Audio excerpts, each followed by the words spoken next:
કૃષ્ણને સમજવા હોય તો રામને અને રામ સુધીના થયેલા ભગવાન નારાયણના અવતારોને પહેલા સાંભળવા સમજવા પડે. સાદી ભાષામાં કહું તો મર્યાદાનું જતન કરતા પહેલા શીખો તો જ પછી કૃષ્ણ મગજમાં ઉતરે. નહીતર અત્યારે જે સમાજમાં લોકો વાહિયાત વાતો કરે છે ને કૃષ્ણના માટે, એને રામને જ નથી ઓળખ્યા, એને કૃષ્ણને એના ભેજામાં કૃષ્ણ ક્યાંથી ઉતરે. સાદી ભાષામાં કહી દઉં તો જેના પોતાના ચારિત્રના પાયા ખળભળી ગયેલા હોય એને કૃષ્ણમાં પણ વિકાર જ દેખાય ને. વિકારીને વિકાર જ દેખાવાનો. કમળો થયો એને પીળું જ દેખાય. મર્યાદાનું જતન પરમાત્મા ભગવાન રામે કર્યું. વ્યાસજી એ કહેવા માંગે છે કે પહેલા રામને સમજો, પહેલા એની મર્યાદાને સમજો, પહેલા એને જે જે અવતારો લીલા, જે જે લીલાઓ કરી એ પહેલા જાણો, પછી તમને કૃષ્ણ સમજાશે. અને એનાથી આગળ કહી દઉં તો ભલે બધા જ અવતારોમાં અલગ અલગ લીલાઓ કરી, પણ કૃષ્ણ અવતાર, પૂર્ણ અવતાર, પરિપૂર્ણ અવતાર, પુષ્ટિ અવતાર, પુષ્ટિ પુરુષોત્તમ, બધા જ અવતારોના ચરિત્ર એક જ અવતારમાં કર્યા છે, એટલા માટે પૂર્ણ પુરુષોત્તમ કહેવાય છે. ક્યાંય કોઈ મર્યાદા નહીં. તમે જો કૃષ્ણને કોઈ બંધન ક્યાંય લાગે જ નહીં. સુખદેવજી જેવા યોગી જેની પાછળ પાગલ થઈ ગયા હોય, આનાથી મોટું પ્રમાણ બીજું કયું હોય? કૃષ્ણને તમે મિત્ર કહી શકો, કૃષ્ણને તમે તુકારો કહી શકો, કૃષ્ણને તમે લાલો કહી શકો, કૃષ્ણને તમે કાખમાં રમાડી શકો. નટવર નાનો રે કાનો રમે છે મારી કેડમાં. અને ન્યા સુધી બેનો ખુલ્લેથી ગાઈ શકે, પરણું તો પ્રીતમ પ્યારો અને અખંડ સૌ ભાગ્ય મારો. મીરાએ ત્યાં સુધી ગાઈ દીધું. કૃષ્ણ તત્વ સમજવા માટે એની પૂર્વ ભૂમિકા બાંધી રહ્યો છું.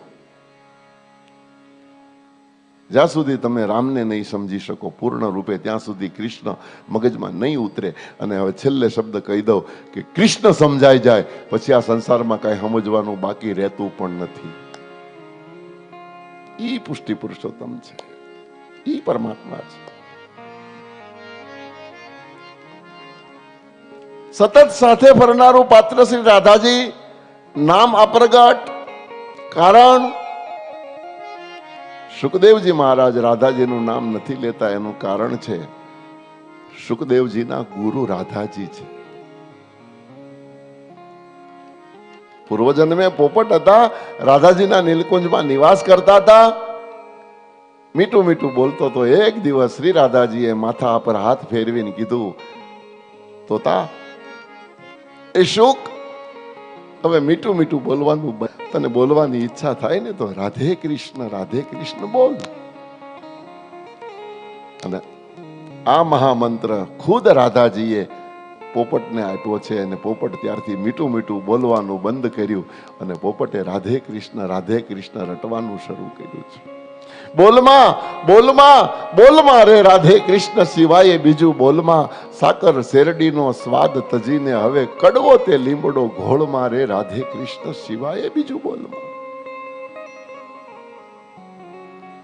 અહીંયા આગળ પરીક્ષિતને કથા સંભળાવે, જરા કથામાં ધ્યાન આપજો.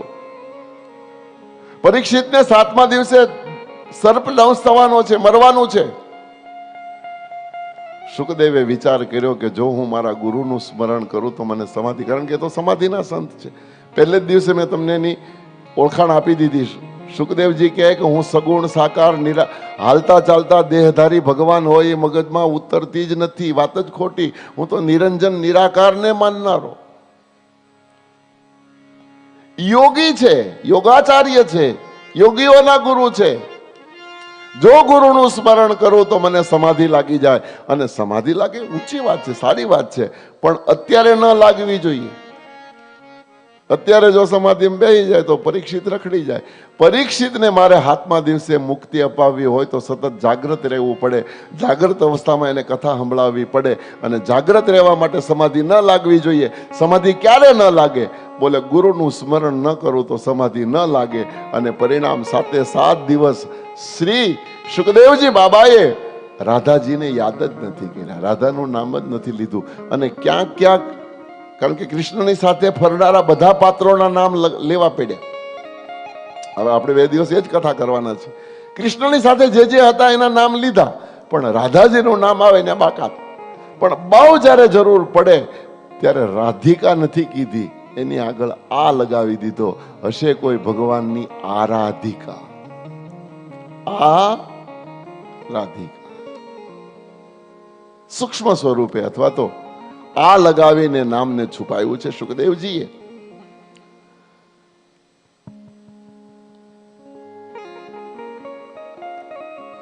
મહાત્માઓ કહે કે ગોકુળના કિસ્મતની કયા શબ્દોમાં સરાહના થાય? એ વ્રજની, એ ગોકુળની, ત્યાંના લોકોની, જ્યાં સાક્ષાત ભગવાન બેટો બનીને આવ્યો. અથવા તો એ યશોદા અને નંદ, એના ભાગ્યની કયા શબ્દોમાં સરાહના થાય જ્યાં સાક્ષાત ભગવાન બેટો બનીને આવ્યો છે.